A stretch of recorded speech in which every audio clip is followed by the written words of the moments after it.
LeBron once lived to tell the story of the rain, sweat, glory of Mike, Jackson men who fight the destination we were destined to end. Left the writing on the wall in the halls of the Nippon Khan. Others transformed, majority Decepticons. But my conception of the... Here we are, Wait for It Seattle podcast, C-Town Sports. It's Brian and Kevin coming to you live from my parents' basement, baby. I see if you're watching on video, you got a little Seattle Sonics poster, a little Larry Bernandez bobblehead. Yep. Great. We got all kinds of stuff. If I could switch the direction of this desk, you would have a really good background of bobbleheads. So maybe that'll be a goal for summer sometime. I'm sure I'll be here podcasting sometime in the summer. Episode 46. Usually you come in hot with like a number of someone that's 46, but like we're getting pretty deep. Where 46 is a tough one. Like I don't have anything. Do you? I don't Do think you know no, 46? no. I don't think we're gonna have anything until we get to like the 70s and 80s, and those will be football players and stuff. So I think 48 might be Carlos Silva, who's one of the worst pitchers in Mariners history. So that'll be fun. you do remember him. So Oh yeah. I do. 46 is probably Bob Wells, maybe a Mariners pitcher from the 90s. How about that? Bob Wells. I mean, that's before my time. Yeah, It's before your time. before my time. Yeah, I'm gonna look it up as we start here. Go ahead. Uh, You're like, where do I go? Where do I go? I'm wearing a Drought is Over t-shirt because the Mariners have been on fire. Yeah, today was sad. They lost, They were good. They were good. Bob Wells from Yakima, Washington, by the way, Kev. Oh, people when we mention random names, they like go ahead and Wikipedia them or Google them after Who is the random guy that I brought up? I brought up some like random Hall of Famer. Well, he can't be that random if he's a Hall of Famer. No, but it was from like the 1950s. It was like an NBA player. So random, I can't even remember. But people like text me after. They're like, "Yeah, I looked up that guy. Like, I wanted to see his stats." I know he was a baseball player. Okay, Bob Wells definitely has a 4 at the front. Here's the problem with Bob Wells. When you look at all these pictures, the Mariners didn't used to have numbers on the front of their jerseys at all. Yeah. They still might not, actually. So there's no pictures of him with a number. You gotta be like that guy on TikTok that finds the guy that when there's movies and there's like sports on in the background and he finds the exact game and the exact teams that are awesome. playing. Yeah. I don't follow that guy. That's great. Oh, it's great. He goes through TV shows, movies, and he always finds the game. It's amazing. AI is wrong on this one, by the way, because they say we're number 17, and I just told you I found him wearing a number 40 something. Oh, this is really gonna bother me. This is a hard way to start. We're gonna move on. Somebody tell Figure us it out. what number Bob Wells wore. It's the Bob Wells episode, regardless. That's what it is. Oh, it's so sad. It is kind of sad. I mean, he's in an era of my sports fandom of just like I can tell you the randomest people, right? Like Sundell 3, Dana Barros on the Sonics. Like they were part of my childhood. Seahawks not as much. I wasn't as big of a football fan. It was basketball, baseball growing up. What were you? Were you just Huskies all the time? Growing up. Sorry, I looked on his baseball reference page. He's number 46, but you can't. Oh, let's go. Yeah, you can't find the image, so it's totally true. My reaction was way over the top there, but I feel really good about the fact that I knew Bob Wells was number 46. Went to Eisenhower and then Spokane Falls Community College. So let's go, Bob. It's the Bob Wells episode, baby. We're starting off strong. Let's just skip what you liked as a kid. Let's just move into it. All right. Here's what I want to do with the Mariners. I'm going to throw some random stuff at you. Yeah. And I'm just going to see if you can guess it. And it'll be a talking point for us on kind of how the Mariners are doing, right? So just to set context for this, last week we talked and we said they're going on this road trip. And I did headlines, right? What would the headline be? And you had said they'll go 4-5 on this road trip. I said 6-3. Right now, they're 4-3. So if they get swept by Boston, they make your prediction come true. They would have to win both to win all 3 series to make my prediction come true. They'll probably be in the middle, is my guess. But a winning road trip would be a positive for this team. They're 12-11 overall, right in the mix.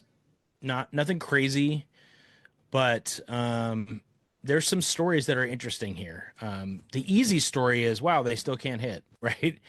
But let's see what you can come up with here, Kev. I'm going to try and start with you with the easy one. Yeah. 977. This was going into today, by the way. Yeah.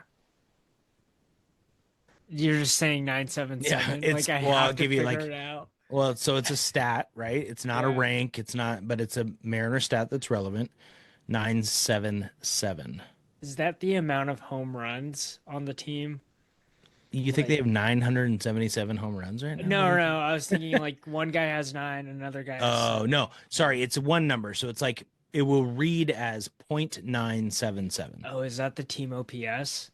Oh, I wish. No, that is Cal Raleigh's OPS. Yeah, the that's team's Cal. OPS is much lower. Yeah. Cal Raleigh, 8th in the AL in OPS.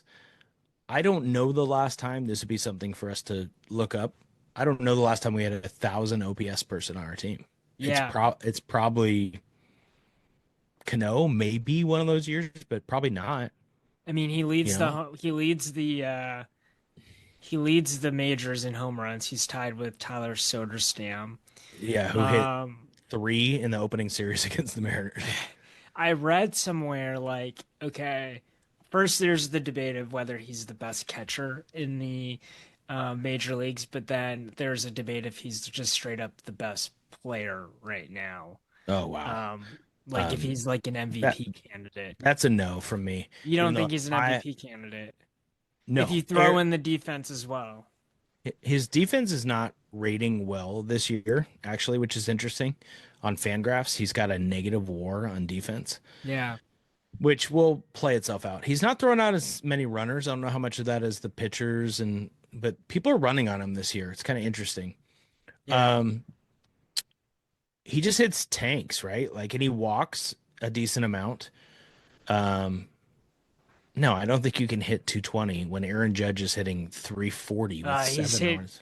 To be fair, he's hitting 244. Okay. But it's not that much different. I get your point. Yeah, Aaron Judge is like, I saw a stat he's the other hitting day. 411. Aaron Judge is having, over the last 162 games, like the most historic season in all of baseball. I mean, it's over 2 years, right? But the span of that, like he's I literally should just trade the rest of my hitters on my fantasy team and just go all out for pitching because I feel like me getting Judge in the first round, or not in the first round, but for whatever price I got him was a bargain. It was, totally was. He's amazing. He's amazing. So that's a long answer to no, I don't think Cal's he's an not the MVP best candidate. Yeah. I do think he's the best catcher in baseball, and Jeff Passan said that on 710 this morning. Yeah. The only argument would be Will Smith of the Dodgers, and Cal's better defensively than Will Smith. So, awesome. do you buy that? So him and Julio are on parallel track. This is another storyline. Yeah, I saw another comparison of like the two of them side by side stat wise. They've played the same amount of seasons. Right. Cal Raleigh has more home runs, more RBIs. And maybe he's better defensively. I'd have to look at the numbers, but well, he's a platinum glove winner, right? So he is better defensively. He's playing a lot. I mean, in those numbers, he has better numbers than Julio. And then the counter argument is, well, for Julio, he's like 4 years younger, right? Yeah. And he does much more than Cal Raleigh in terms of he can run steals. He does walk more right now, actually. Yeah, and he just has like the it factor. So that's just an interesting thing because I do think Julio gets a lot of he is the superstar or he's on his way to becoming a superstar, but we might have a superstar already in Cal Raleigh. Yeah. I want a Cal Raleigh jersey. Yeah. I think when his mom was interviewed and said, "Thank you, Seattle, for loving my son," I thought it was the coolest thing ever. Yeah. Julio is so cool when he's going, but I'm really in a tough spot with Julio as a fan. Yeah. I just need, like, they throw up and in fastballs and they throw sliders away. And he goes for it every time. Yeah, and he's doing a better job taking pitches right now. Like, he's walking at a pretty good rate. And he's had some bad luck, but if you look at his like barrel percentage and things like that, like it's not better than it has been in other years. Yeah. So when is it? I don't know. Like, is Julio a superstar? Like, no. The answer is no. He's not. Will he be? Maybe. And you keep going to the youth, but I think it's fair, and it's also fair to say it's his fourth full year, I think, in the majors. Yep.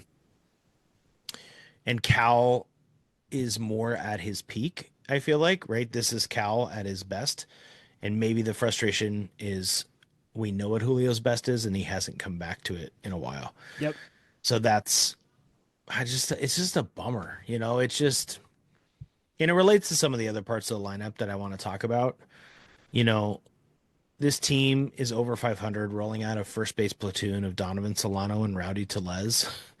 And Rowdy had an amazing weekend in Toronto, sort of. I mean, he did. We'll say he did. But he also, the day he had the grand slam, he had 4 strikeouts. And if they somehow don't get to the 12th inning and he doesn't have that opportunity, he has a horrible game, right? And and today the bases loaded, went out, grounds into a double play. There's a reason he was on a minor league contract. You know, Donovan Solano's 38. We're rolling Miles Mastroboni and Ben Williamson at third base and Luke Raley in right field. And the lineup just is so sad sometimes when I look at it. So part of me is like, this is awesome. I can't believe they're 12 and 11. And part of me is like, it's going to fall off. The wheels are going to fall off. But I'm going to stay positive. So I'm going to give you another number.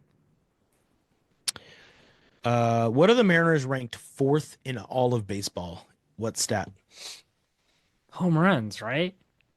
You're correct. Home runs and walks, which is really interesting and gives me a little bit more hope, even with that terrible lineup that I said. Yeah. Because Randy Arozarena and J.P. Crawford are tied for 2nd in Major League Baseball in walks. I love that about Crawford. Yes, and Crawford's starting to hit a little bit. You know, he's not amazing, but if he can he just doesn't pull the ball anymore, and I don't know. But with his defense, and if he walks, maybe he's a fine 9-hitter.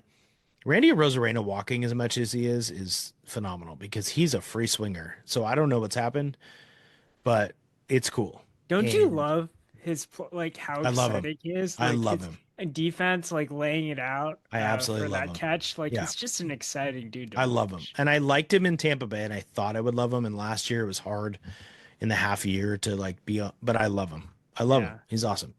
How about 2nd ranked? ERA. Stolen bases. Oh, that's surprising. Yeah, so Dan Wilson said they're going to run, and they're running. They're going for it. How about this? Dylan Moore, AL Player of the Week. He's one of 3 players in all of baseball in the 5-5 club currently, which is 5 steals and 5 home runs. Jazz Chisholm, Trevor Story, and Dylan Moore. Dylan Moore is turning himself into a trade chip, I think. They're not trading him. They don't, dude,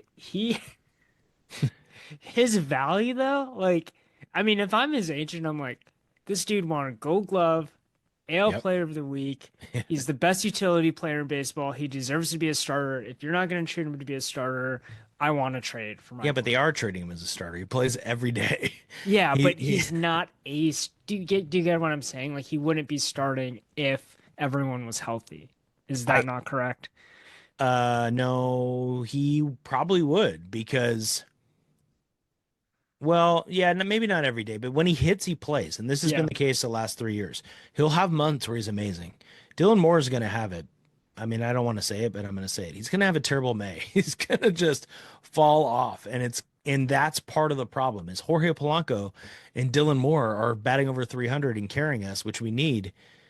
Maybe Julio balances that out. Maybe Luke Raley catches fire a little bit, but I don't expect Rowdy and Solano to do that. So, and Garver, I'm done. You know, Garver, thanks, dude. But like, turns out you're not good anymore. So it sucks. But who's going to catch Luis Castillo? In his 4.44 ERA, I saw a stat today that Cal's better with Castillo. I mean, yeah, I can't help but go negative, Kev. Like you try every time. They're above 500. They have 3 pitchers with over 4 ERA. That's concerning, you know? All right. I think I'm almost done. I'm going to give you one more for fun. Yeah. because I do think this is part of why they have won close games. So it kind of gives you a clue. They have 3 players at 11.0 or higher in this, 11.0 or higher. 11.0. or 11.00 if you want to be. It can't be strikeout to walk ratio. Ooh, really close. Strikeout per 9 innings. Oh, okay. So if you're over 10, right, for a starter, really, really good. Logan's at 13. Logan has been the real deal. He is got a WAR of 1 already this year. His ERA is under 3. He's second or third in the league in strikeouts. He's awesome. Yeah, yeah. sorry. No. We can shelve this question for later, but is it like, does he never extend a long-term contract extension to a pitcher?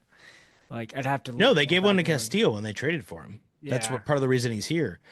And his velocity's fading, and it's probably not Yeah. going to play out great at the end. But I think they'll try to get Kirby and Gilbert paid. paid. Yeah. Or Okay. they'll choose one of them. No, probably Kirby. No, and try to lock up maybe Bryce Miller. I don't know.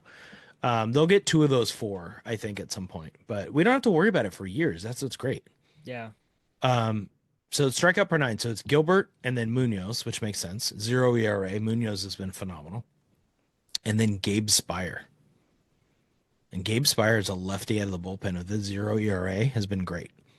And that was one of my hopes, is he would bounce back. If they can get Matt Brash back, I think the bullpen can be okay. Gregory Santos got sent down. Not great. Trent Thornton cannot be your eighth inning guy. But Brash, Spire, Munoz, that's a nice back end. So Yeah. I'm back on the hope train with that. Yeah. There you to zoom out, the Mariners are 7-3 in their last 10. Yep. They have exactly 0 run differential, 101 runs scored, 101 runs allowed. Which They've seems not great, but they've scored the most in the AL West. They've scored the most runs. And don't they have the best run differential in the AL West, or is that not true anymore? No. The Astros have a +9. Oh, the Astros are plus now. Okay. There was a while in that Toronto series where it was the case. Yeah, the Mariners have 2 more with the Red Sox. The problem is Garrett Crochet is pitching on Wednesday morning, and he's really, really good. So tomorrow's a big one to not get swept. But even if they get swept, Kev, they go home with your prediction, 4-5, and they'd be fine. Yeah, they'd be 12-13 overall, going to face the Marlins at home. They'd be okay. Yep. It'd be disappointing, right? That's why you just got to get one of these next 2, and then you have a winning road trip. It's good. Yeah. So I think we're positive about the Mariners overall. Like a pendulum, like negative. Yeah. And you say you're negative, you're very self-aware, and then you're like, oh, not that bad. Yeah, 54%. Speaking of 54%, a lot of 54% winning percentage Dipoto comparisons to your Seattle Kraken. People are not happy about the change. They wanted change, but so for people who don't follow hockey every day, the Kraken fired their coach, Dan Bylsma, after 1 season. They promoted Ron Francis, the GM, to team president, a very Dipoto-esque move. Yeah. And then they named the assistant GM the GM. He was the GM in Buffalo, and I forgot his name already. I want to say Jason Bellotti, but I think that's the former Oregon football coach. Do you remember that name? No. Oh, yeah. Mike Bellotti. Mike Bellotti. Who's Jason Bellotti? Maybe that's this guy. They say they're going to keep Jessica Campbell on the coaching staff, but that's kind of hard to figure out. So they're making all these moves. And they don't have a coach right now. And people think Ron Francis should not be the team president. Like, he's created these rosters that have not been good. And why is he getting promoted? What do you think? Yeah, it's almost like the Scott Service thing. Mm-hmm. And I also think of NBA coaching changes, which are so ridiculous and reactionary. And that's where I'm going to start. I'm going to start with like the NBA comparison, where Guys go to the NBA finals and then get canned the next year for no apparent reason. And I feel like a It's lot of the wild. time it's the GM just finding a scapegoat for underachieving. And it's just so crazy to me. Like, how could you make the finals next, like 1 year? I think it happened to I think this was the Raptors. No, the NBA. Yeah, I want to go on this for a Yeah. second because I didn't really have it as a Seattle sports headline, but now that you brought Yeah. it up, like it's wild. So Michael Malone wins with the Nuggets 2 years ago. Yeah. They have a roster that's flawed, but they still have Jokic, so they got a shot to win it again. He gets fired with 5 games left in the regular season. The GM also gets fired. The Grizzlies, who are an 8 seed but 2 wins away from a 3 seed, fire their coach, who's liked. Total scapegoat move. The Suns have fired Budenholzer, who won with the Bucks, who also fired him a year after winning the title. It's Right. And then crazy. hired Adrian Griffin because Giannis wanted them to. And then that didn't work. They fired him, got Doc Rivers, and they're a mess anyway. They traded Yeah. for Dame Lillard. They're a mess. Coaches have always been scapegoats, but this is like a new level of player empowerment to the point where there's no stability and it's absolutely ridiculous. Yeah. So And I don't think the Kraken fall in that, Disco Dan, great nickname. Francis said basically he didn't like their style of play and how they played. yeah. So if that's true, that's not going to change next year, right? And your rosters, even though and their new GM is Jason Botterill, I think is his name, Botterill. Yeah. And he was in Buffalo and he was terrible as a GM. I always think somebody should get another chance because you can learn so much the first time. So I'm not really worried about him being the GM, but Jason said they're going to add this summer. They're going to get free agents. They're going to go for it. Yeah. Cool, but like we don't have elite talent. So maybe getting rid of Bylsma is the right move because if he's playing in a way that doesn't work for that, that's fine. But Ron Francis is the person putting together this roster. I don't know. I'm like really in between because I don't think Ron Francis should become president, but I also think we blame GMs too much. How about Sorry, when you said president, I was thinking you're going political, right? So I just that? No, no. although he'd Be- be great. Yeah, because when they drafted Matty Beniers and they drafted Shane Wright to be stars, nobody was like bad pick. Yeah. Nobody was like, how did you pass on XYZ? They're like, great draft pick. Those guys haven't become stars. Maybe that's player development, but maybe they're just not stars. And that sucks. But I don't know. I guess you could blame Ron Francis for that. But that's what we do. Like everybody wants to fire every GM Yep. when they don't make the playoffs. And I don't lean that way all the time. By the way, sorry, when Yeah, you you're started good. naming the Kraken players, when Daniel was subbing in for you, I was coming off of where I went to the Mariners and then I went to the Right. Kraken game. And at the Kraken game, I was just logging on my phone the different jerseys I was seeing from people that were wearing Kraken jerseys, and I Oh, was like trying to take a tally. And I'm pulling that up right now because I yeah, I thought it love was it. interesting. I gotta know. I think it was Beniers had Beniers the had to be most. one. Yeah. Yeah, and Yeah. then a lot of people had the generic, just like Yeah. That's what I have. no No back. name. Yep. Yeah, it's like the 12 fan Yeah. jersey. Can't go wrong with it. Yep. So, I Did you wanted see to some share that. Tanevs? I did see some tandems. Yeah, people love him. I loved him. Yeah, yeah. Um, by the way, Kev, I don't know how much you watched the Kraken playoffs a couple years ago. Playoff hockey's so great. I I just can't. watched end of games of this Oilers Kings game the other night where the Kings were up 4 goals, the Oilers come back, the Kings win at the end. The crowd's just bananas. I just don't think it's the same in other sports. It's crazy to say that, but playoff hockey is fantastic. I would really like it back. I don't know that whoever our new coach is going to make that happen with whatever free agents the Kraken get, but Yeah. I don't know. It seems like too much. I don't know. I don't know if I like that they fired Dan Bylsma or not. I can't figure it out. I guess you're falling on the lines of like, we're firing people too soon. Well, it's kind of like this.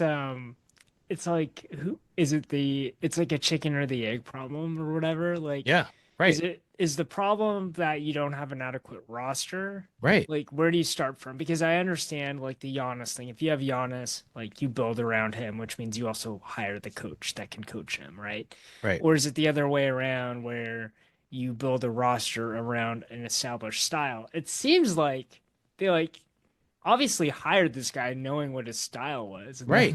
then it Well, didn't not work only out. that, he was the Coachella Firebirds coach and he'd gone, Yeah, they had to enough the playoffs. data.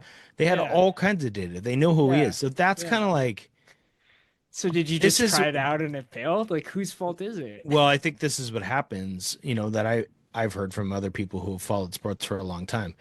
Ron Francis becomes president and fires the coach to prolong his job, right? So he shifts jobs. He gets promoted, but he's getting moved away from making personnel decisions, it sounds like. Yeah. Or This is an agreement. from taking responsibility Yeah, for yeah, those decisions. maybe.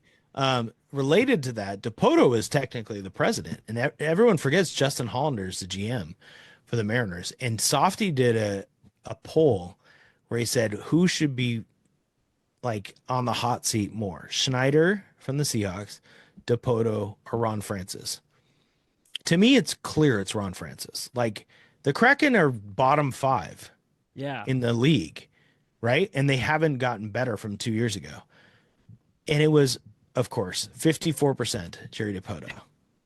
And he ran away with it because the other two split the rest of the vote, right? But I also think like And I think it's BS. Mariners Twitter's insane. Like Yeah. you have to look at what have you done and what will you do for me. All right. Right. So if you look at DePoto, what have you done? You made it to the playoffs, which every Right. GM previous to you since 2001 has not been able to do, right? Right. And then you look in the future, he's clearly built a roster that's playoff worthy. They have Playoff- 9 prospects in the top 100 Yeah. after being the top rated farm system 4 or 5 years ago.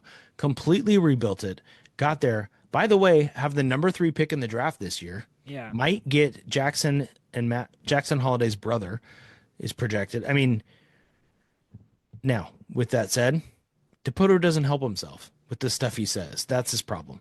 Yeah. He has He doesn't throw his bosses under the bus. Yeah. He doesn't say like, yeah, they gave me $1 million. Of course we have Donovan Solano and Rowdy Tellez. He doesn't say that because he wants to keep his job, which I get. But then he says things like, yeah, this lineup is like, he doesn't say this, but it's basically like better than we had last year. And we don't even have that many holes to fill. Like you could say something in between because you just piss people off with that. Yeah, he should be using AI. So and then the Schneider thing is like the dude won a Super Bowl. Schneider should have 0%. I'm sorry. Yeah, I don't care if he continues to not draft an offensive lineman and blows it with the O-line. No. Yeah. Schneider, like, it's not close to the other two. Yep. So, okay, related to John Schneider, Kev, I wrote something. Yes. I don't know the last time. Well, it's basketball season. I used to write about the Huskies. I was confused because I got an alert. I was like, I didn't write anything. You know what? Sometimes there are some moments as a teacher where you have a lot of grading, and it's spring break. Yep. And I like the NFL draft a lot. Mm-hmm. And it usually falls in a week where I'm teaching, and it doesn't this year. And I'm excited. My wife asked me, what are your wants and what are your needs for spring break? Like, do you need to like clean up the garage or something? What do you want? I'm like, I want to watch the first round of the NFL draft. I'm sure that went over well. I actually haven't told her yet, so maybe she'll hear it tomorrow on the podcast. 1 day away, 1 day warning. I wrote about 5 players the Seahawks could or are projected in different mock drafts to take. If you want to know who those 5 are, you got to read the Substack. How about that? That was a nice What I'm going to do on this is talk about players I didn't write about. So open your email. If you're a subscriber, it's real quick. I didn't write long. They got some videos you can go watch. For example, Tyler Booker block. He's projected by a lot of people to go to the Seahawks at number 18. The players who I don't think are going to go there get to the Seahawks or the Seahawks wouldn't take, but I'd be excited about. That's this segment. Are you ready? Yeah, but can I just give a quick plug? Of If you course. don't like reading and you have the Substack app, you can have an AI voice read Brian's Oh, God. article to you.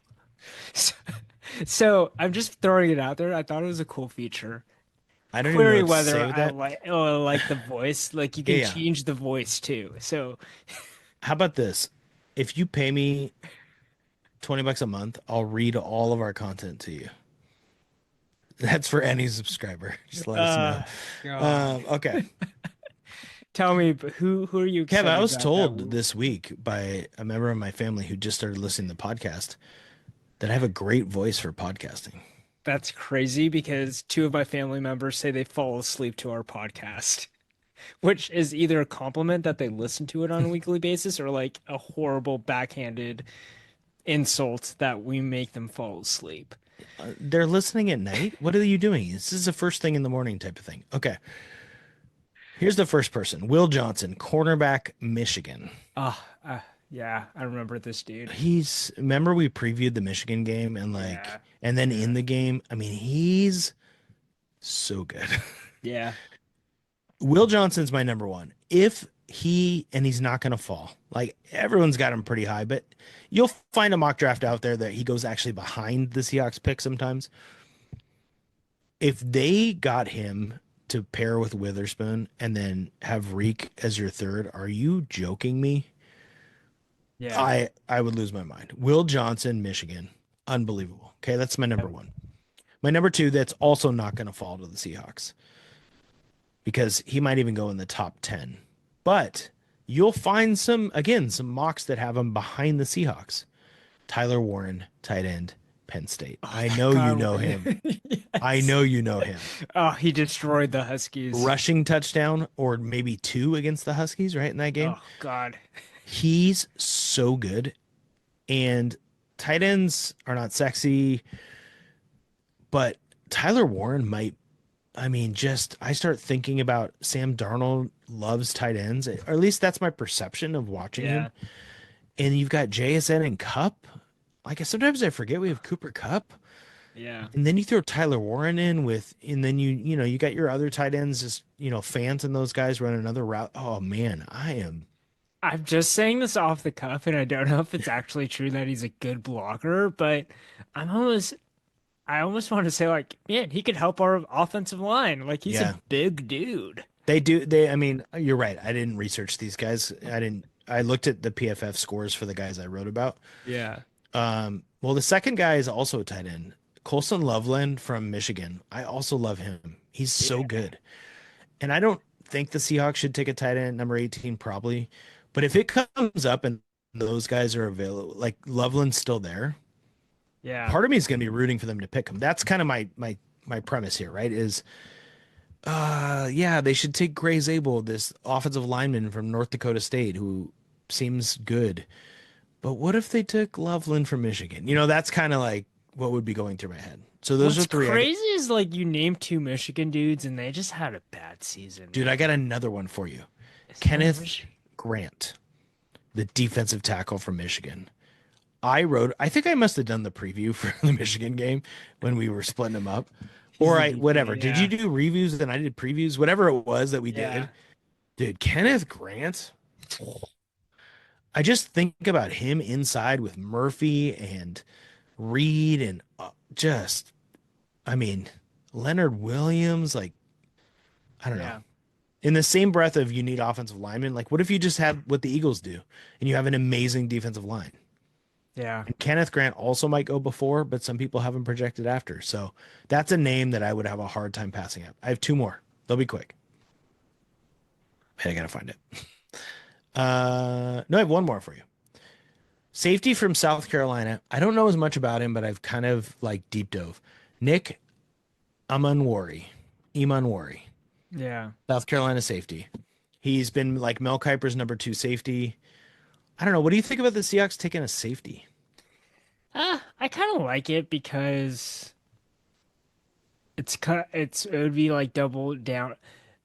Anybody on defense, it would be doubling down on a strength. Yeah. right? Like you kind of just reload and you make sure that that doesn't become a weakness. And I wouldn't be opposed to it. Yeah. Um, He's fast. Safety. Just safeties. Maybe it's because of the Cam Chancellor, Earl Thomas era, right? I'm like living in the past, but just having good safeties. yeah. Same thing as having a good defensive line just gets me excited. So I was talking to my cousin who this weekend who's very much into the Seahawks, yep. and he are you so into this that you do mock drafts? Like if as if you're the Seahawks and you see Like like just on my own, like for fun. yeah, yeah. My buddy Ravi, one of my best friends, he and I used to each do a mock draft. This is like post college, early Yeah. 20s. So we do the whole thing. We go 1 through 32. We'd First watch. round. I'd Yeah. usually go down to Portland and spend the day watching with him because it would always be on a Saturday back in the day, Yeah. and we would track how many we got right. And for I sure, would love that. If we did oh, like we could just do a live mock. we could do or People we could love do mock we drafts. could do like the first 10 picks or something, like the lottery. We could do the Oh first no, we got to 14. do the whole thing. We got to go all in. In fact, Kev, tomorrow night we could just do a mock and put it up. People would watch it. No, you're not going to do that. NFL is so hard to, and the trades make it hard, right? NBA Yeah. actually might be easier to do. It would be fun. That would be fun. Yeah. We should do Yeah, that. yeah. Maybe we'll have it Speaking as a of special episode. Speaking of basketball drafts, Yeah. perfect transition. What'd you think about the Seattle Storm picking who we talked about last week? Yep. Dominique Malonga, the female Wemby, Yep. or Wemby's the male Dominique Malonga. By the way, did you see the one tweet by one of the players that said, "Please don't let me be the first player to be dunked on"? And then So good. they it was a retweet of her highlight tape. Yeah. Rickea Jackson, who was a rookie last year for the Sparks, said it. And then Sydney Colson, who is known hilarious WNBA member, retweeted, "I really hope it's you, Rickea," which is great. Malonga dunks with two hands. Like she doesn't do the like barely dunk. She can dunk with two hands. Yeah. I mean, she's very intriguing. I have a hard time believing she'll be good this year. Can I just go in a total like I see a squirrel and I like want to go left field? Can I interrupt you? Of Because course. Dominique Malonga's highlight tape was not the best highlight tape I saw this weekend. Oh, You know whose highlight tape that I saw this weekend that I thought blew my mind? oh boy. I know where you're going with this. Felix Elsner had Oh the boy. best, This is really a tangent here. yes, the best highlight tape. Caroline, unprompted, comes up to me and she said, "I can't believe what I just saw." And I told her, "Did you see the Felix Elsner highlight tape?" Context there. Let me just set the record. I am against fifth graders having mixtapes. Okay. We did not pay for a mixtape. We did not pay anyone to film our son at an AU tournament. He had the best game he's had in AU. He just went off in this game. He had 21 3-pointers, 21 floaters. he had 21 points in the game. Which, there's kids who score 30 regularly. It was awesome. He had a great game and I think he hit 5 threes in the game. And he was feeling himself and started doing some dribble moves. And there happened to be this young man. I have no idea if he's in high school, college. I don't know this guy. I did see someone filming during the game, but I didn't even think anything of it. And then Kalu Strickland, former Seattle Prep player who's a coach at Seattle Select where Felix plays, I wake up to a text with this link to this Instagram reel that I think is just a Seattle Select one, and it's all Felix doing moves. So of course, as a proud dad, I put it on my Instagram. I'm not gonna ignore it. But Dana and I very quickly were like, you don't play to be on a mixtape. You play hard, you play solid. He's like, yeah, got it. They ended up doing 6 mixtapes for the kids, all the kids on his team, or 6 fifth graders who played in that tournament. It's So like Christmas morning everybody got one, but his went out first, and for whatever reason, Kev, 10,000 people have watched it. I mean, I watched it 3 times. It's wild. It's a wild thing. But Dominque Malonga is just much better than Felix. Felix is gonna listen to this, and he's There's no way I'm gonna let him listen to this podcast episode, by the way. oh, it's too good. Too good. I will say, for those who have seen it, which will be some people listening, not many, and please don't go look it up, because you won't be able to find it. He got a perm, his second perm, right before this. I was also wondering about that. Yeah, a low taper fade into the perm, right? So it's really the Brandon Pajemski, the Warriors. It's kind of his look. And Felix and his coach during the game, as he was hitting threes, were going, "It's perm power, baby! It's the perm." I'm like, please don't egg this up. AAU basketball has gotten out of control. AAU basketball is. We should talk about this some other time. There are some things I don't love. It's not as bad as I thought. Youth sports in general has you go to any of them, you're gonna find some people. But can we? It's nice of you to bring it up. Felix will appreciate it when he listens to this in 10 years when I allow him to. Yeah. The Storm should have taken Malonga. Yeah. But some people think it's the biggest upside pick in the draft. Yeah. I was really excited. I told my family, I made them watch it with me. Third round comes around. I see who's available, and I say, I really hope they take Serena Sundell from Kansas State. And then they took her. I watched the tournament and saw Sundell. She's like a tall guard, skilled, the kind of player who can run pick and roll. I don't know. Maybe she'll just end up not playing, because I look at the depth chart and I'm like, she's going to be competing with 25-year-olds and 26-year-olds who are fighting for the WNBA life, right? So yeah, that's hard, right? Nika Mule was not going to play last year, but she's tall. That's the difference. Whereas like the other people they have on their roster in the depth chart at guard are, Lexi Brown and Zia Cook. Alicia Clark's going to play as a vet, but Brown and Cook, like Sundell, could get minutes from them. Yeah.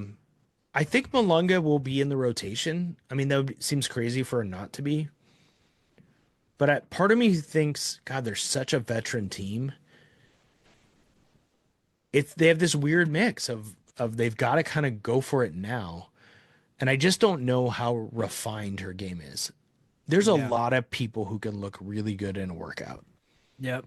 I can tell stories, but I will not name names, of people who have gotten college looks because of their workout, and then they've gotten to the college and the coach has called us and said, "Oh, you were right about why they don't play more minutes for you, because they don't compete, they don't know how to play in traffic." I mean, Malonga, I told you this before, she's playing against, it looks like 14-year-olds in France. Like, I don't know. So I'm really excited to see. I think it's the right pick. I would give the Storm a solid B+ on this draft, because they didn't screw it up. And you got to take her. You have a chance for upside. You got to go for it. We talked about that last week. So what would you say? What grade would you give? Did the team get better? Yes. So then I'm around the same, like B+.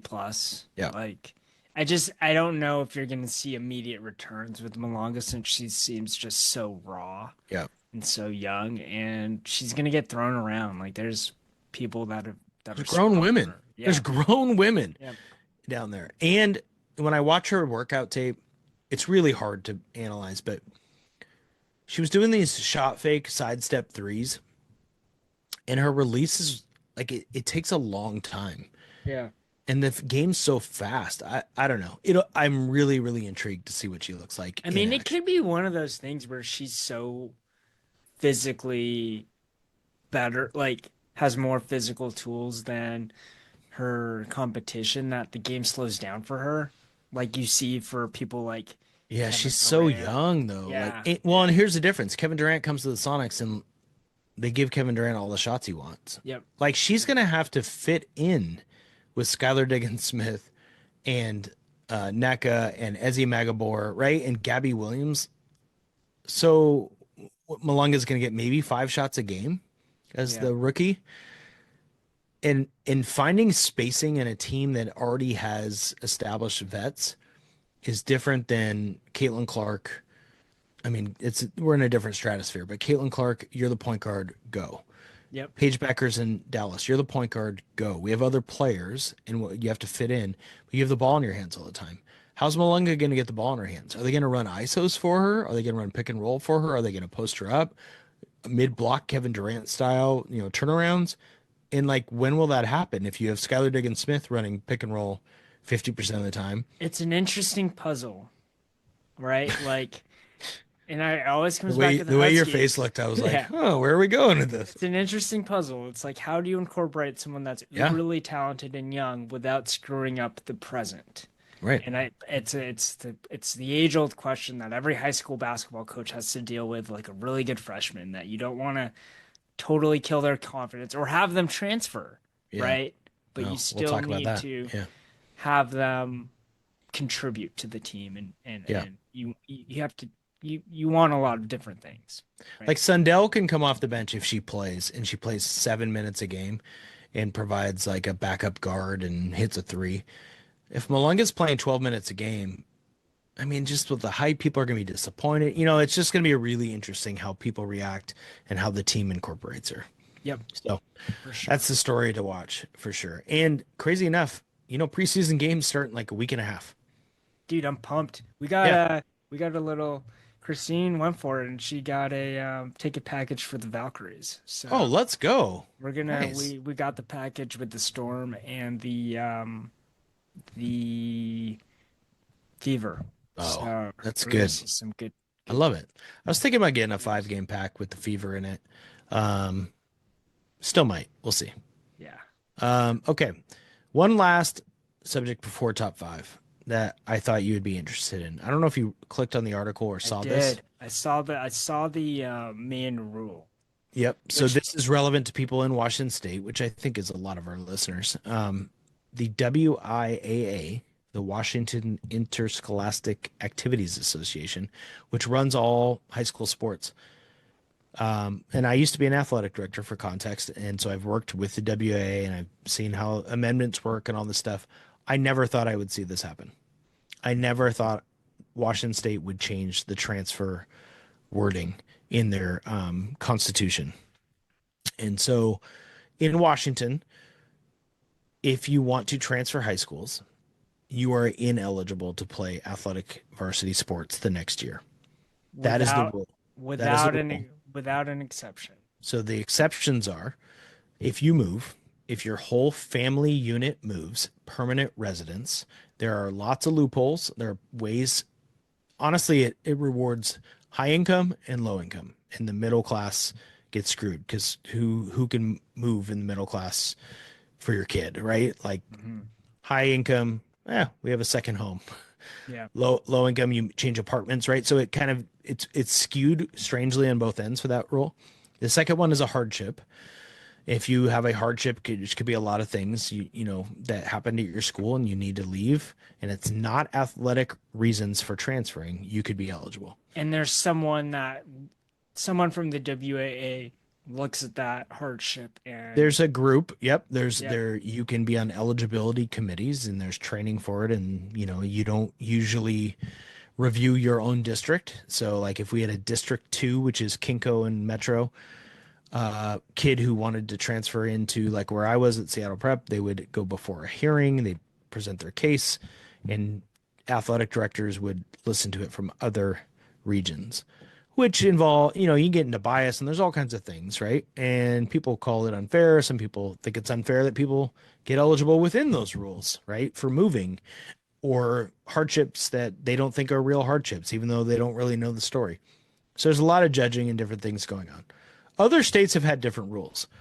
And Washington just passed an amendment that says no longer are you ineligible. You can transfer one time in high school within a transfer window, which they have not defined yet when that is. And you sit out 40% of varsity contests the next year, and then you're eligible. So if you played 30 games, you'd sit out, 12 or something like that? I think it's based on the number of contests the team had played the year before. So if you go deep in the playoffs, it's more games, vice versa, which may not be fair, but we could talk about that at a different time. This is clearly matching a college, formula, but California has something very similar. At least NorCal, I think it is, has a 40% rule or something like that. I don't know. What do you think, Kev? Is this weird to you? Like, you were in high school watching sports and covering it for a long Yeah. time. Yeah. I think it's I think it acknowledges the reality that people do transfer for reasons that aren't that for athletic reasons, Yeah.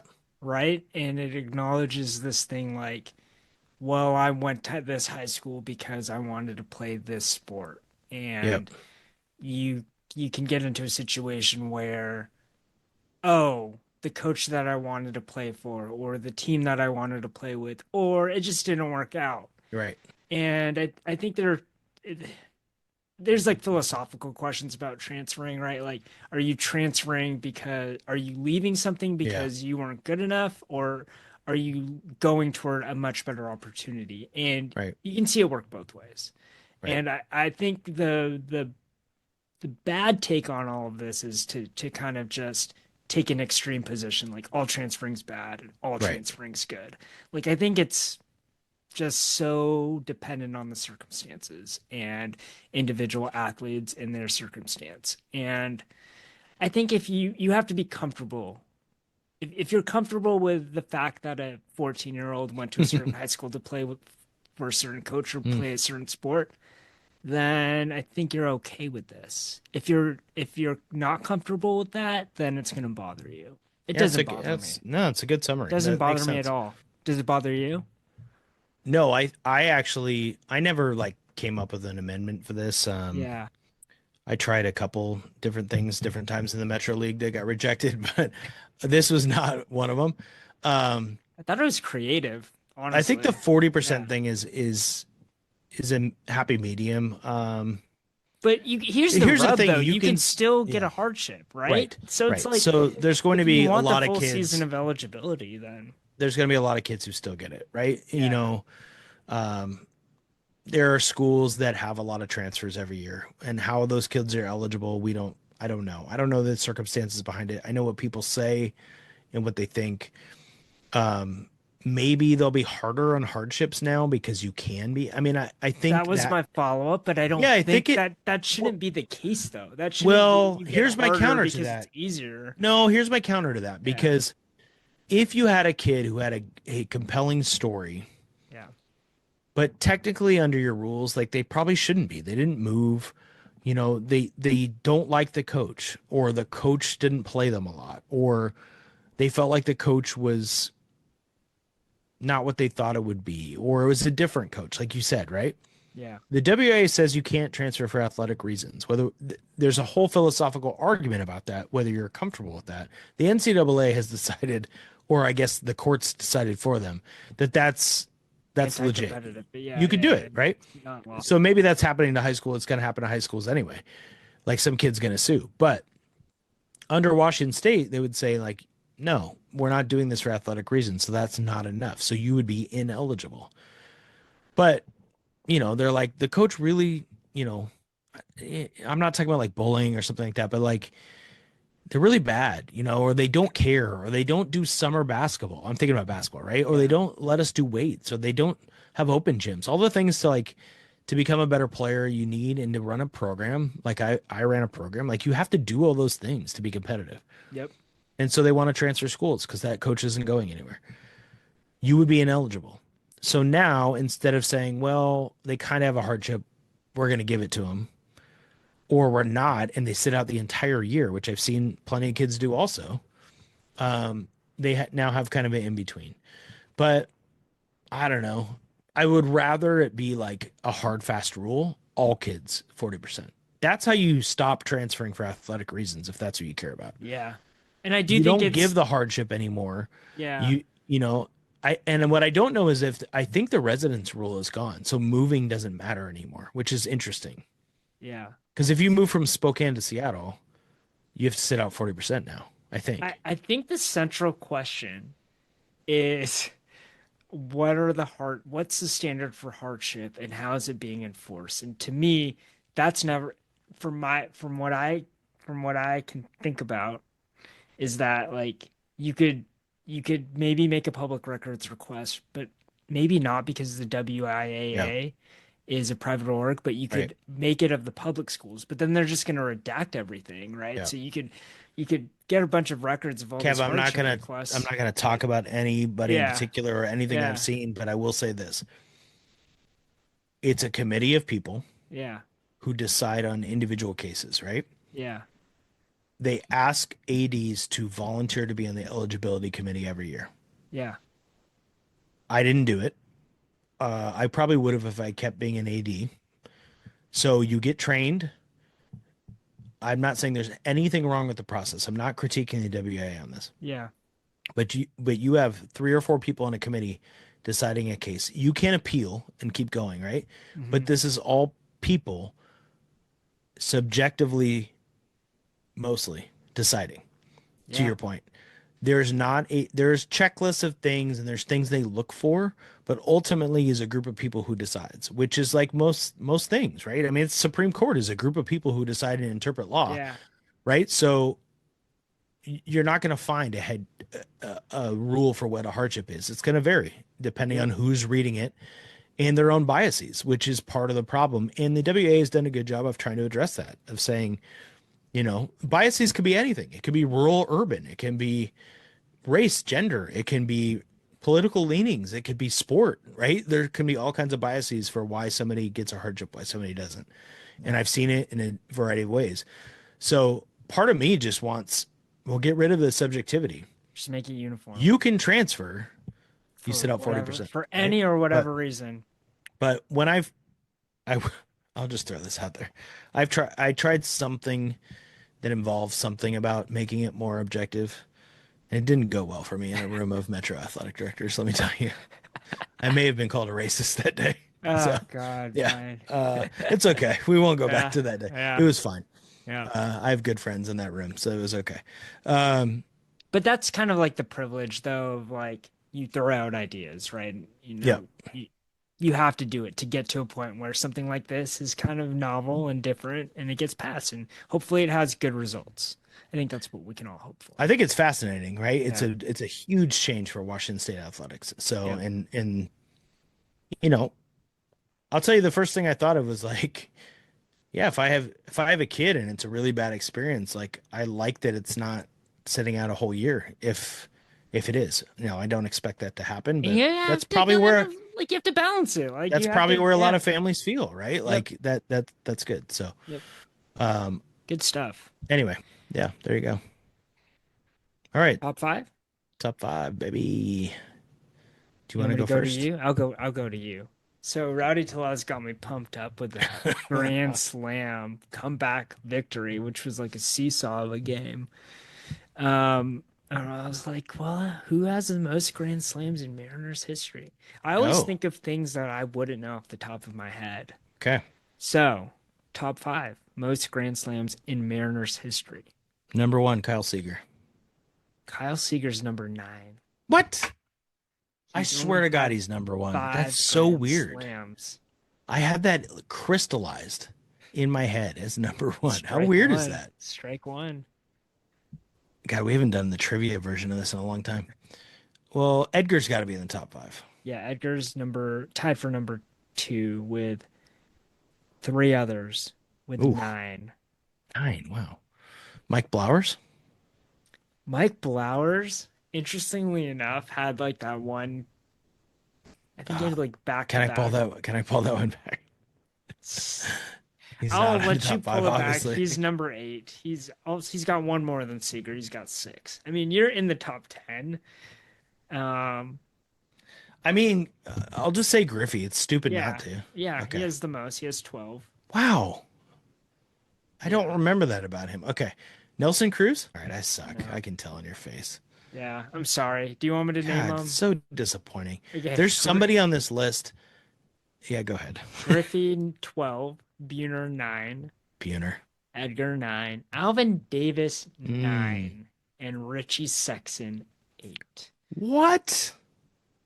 How many did Seager have? 6? Seager had 5. A-Rod had 5. 7. Ibanez had 7. What JP am I Crawford, thinking about with Kyle Seager? Like, yeah, there's definitely a moment I have in my head where I'm like, yep, there's another Grand Slam. He's number one on the list. yeah, yeah. Wow. Well, Okay. the Richie Sexton one is pretty amazing because Richie Sexton's he only amazing. played 500 games, 509 games, and had 8 Grand Slams for the Mariners. But the guys above him are all above like 1,000. Like Griffey played If, 1,600, Buhner paid yeah, 1,400, Edgar paid 2,000, Alvin Davis played Richie 1,000, Sexton. over 1,000. Yeah, Richie Sexton only played 509 games for the Mariners and had 8 Grand Slams. Kev, I think this is right. Do you know who has the most Grand Slams in Major League Baseball history? I don't know who it is. I think this is still correct. Lou Gehrig has 23, I believe. I'm gonna look it up. Oh, A-Rod passed him. A-Rod has the record 25. Which is crazy because he only had, well, he's also impressive. He only had 790 games for the Mariners and had 7 Grand Slams. Yeah. So for Richie Sexton, though, 8 and 500 games. That means one out of every 40 games you're going to see a Grand Slam by Richie Sexton. I mean, he Beltre was in front of him in that lineup. Ichiro was in front of him. It's an underrated lineup in Mariners history. And Yeah. people hated on Richie Sexton. Can you imagine if Richie Sexton was on this team right now? We'd be so happy. I think people were so obsessed with Give me batting Justin average. Smoke. God, Yeah. anybody. Yep. Sorry, I interrupted you. No, Can I go tell you ahead. one more Grand Slam fact that's fascinating? Yeah. So Don Mattingly and Travis Hafner, formerly of the Cleveland Indians, have the single season record for Grand Slams in 1 year. 6? 6. That's a lot of Grand Slams in one season. Yeah. 6 Grand Slams? That's insane. Yeah. You don't seem that impressed. I mean, Do you know the most wins in Major League history? There are some records I know. Career But- wins. no idea. Cy Young, 511. I thought you were saying like this person won a Cy Young, but it's the No, actual Cy The Young. actual Cy Young, 511. Do you think that'll ever be broken, Kev? Absolutely not. No, nobody's even going to get to 300. 511. He must have pitched every other day on those baseball fields you see in like the natural where there's no fence, and he's throwing 47 miles per hour. Yeah. Do you know he Yeah. also has the most losses in MLB history? Cy Young or Nolan Ryan or Cy Young? No, Cy Young has it. Okay. Let me tell you the number. I think it's 387. 316. People are gonna He be has like looking at the record books and be like, how did Barry Bonds hit 73 home Yeah. runs in one season? I was just going to say, I think Barry Bonds is the best baseball player of all time. I don't care about the steroids. Oh yeah, Daniel would agree with you completely, and so would everyone else in San Francisco. Would they agree that 511 wins and 316 losses in a career is absolutely insane? Because that's what Cy Young. He has more losses than anyone's gonna have. Anyway, it's just different eras, and that's the thing about baseball. Like you can't compare the eras, right? Basketball, we talk about it all the time. People get pissed off. How do you compare Bill Russell to Shaq to Jokic? Like it's different things, but baseball really is wild. Yeah. All right, final. What do you got? All for right, me? top 5 for you. I want you to tell me everybody wants the Seahawks to draft an offensive lineman, despite what I said earlier. That's the hope, right? I don't know. Do you feel like that? Do you want him to take an offensive lineman? I want them to take the best player on the board, honestly, at the time. Okay. Well, if they don't take an offensive lineman, 50% of the Seahawks fan base is going to lose their mind. They're going to have an aneurysm because the offensive line is so bad. Who are the last 5 offensive linemen, doesn't matter, tackle, guard, center, drafted in the first round by the Seattle Seahawks? How many can you get? Oh my God. That's so hard. Charles Cross. That's one. One of them, I should say. God, who is the dude that they converted? There's a guy that they converted from, like, he was like a project by Tom Cable. He was definitely in the first round. I can't remember his name. Well, you got to give me something. Okay, so I already said Abe Lucas. Did I say Abe Lucas? You did not say Abe Lucas. Is he a first rounder? No, that's a strike. I'm not gonna get any of these. I need hints. Yes, you can. Okay. All right. So you got Charles Cross. He's the last one. Yeah. You got to go back to 2016 for the one before That that. is so hard. They've had so many offensive linemen since 2006. That's Well, impossible. but they're first rounders, and if you love the NFL I draft, you would don't. know all. You would know all their first You're rounders. killing me. In fact, one of them I talked about in the intro to my article today that you didn't read. I did read it or have He's the on there. AI read it to me. Oh, I gross. don't know who it is. I'm not going to get it. All right, This is really good. I'm gonna give you a hint. Not him, but somebody else here. One of the five is one of the best linemen in Seahawks history.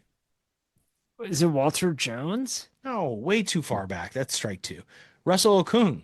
Oh, yeah. I should have got that one. Okay, the one I was trying to get you to get is Jermaine Ifedi.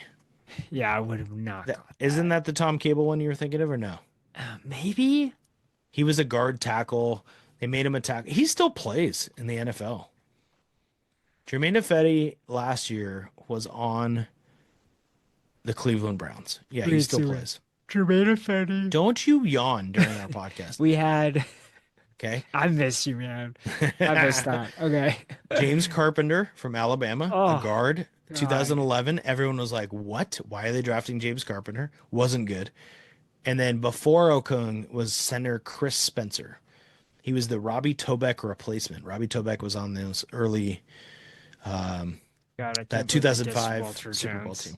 Anyway, they've taken 5 offensive linemen, and that's since 05. So that's 20 years.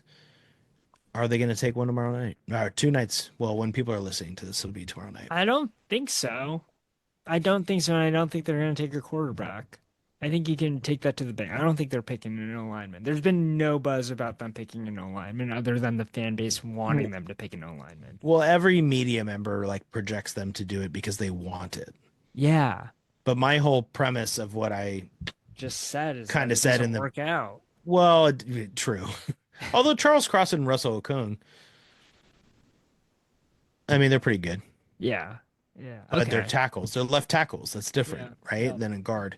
The last guard they took that worked out was Steve Hutchinson. He was pretty good. Yeah. That was a long He's time a ago. legend. Yeah, I just think they're not going to do it because John Schneider doesn't like to do what people think he should do. He hates that. So Yeah. we'll see. We'll see. We've covered a lot today. We covered. Yeah. You don't like the NFL draft. By the way, you should read the article though if you haven't, because thanks. it's a great article. So ctownsports.org or .com. grade's probably a little much, but Yeah. you hate the draft. You love 5th grade mixtapes. You yawned at least once on the podcast. At the very end. At the very end, which is good. That was good. Oh, and we didn't even cover that you've kept your record intact. Do you know what record I'm speaking of? Mentioning Christine. Nice Oh job, Kev. yeah. You did it again. Oh yeah. That's why did it we're again. recording on Tuesday. Yeah, congrats, Kev. Way to keep the record intact. If you're listening to this, thanks for listening, and we'll see you episode 47 next week. Shout out to Bob Wells. Yes, and shout out to the legendary mixtape, Felix. Oh boy. Oh god.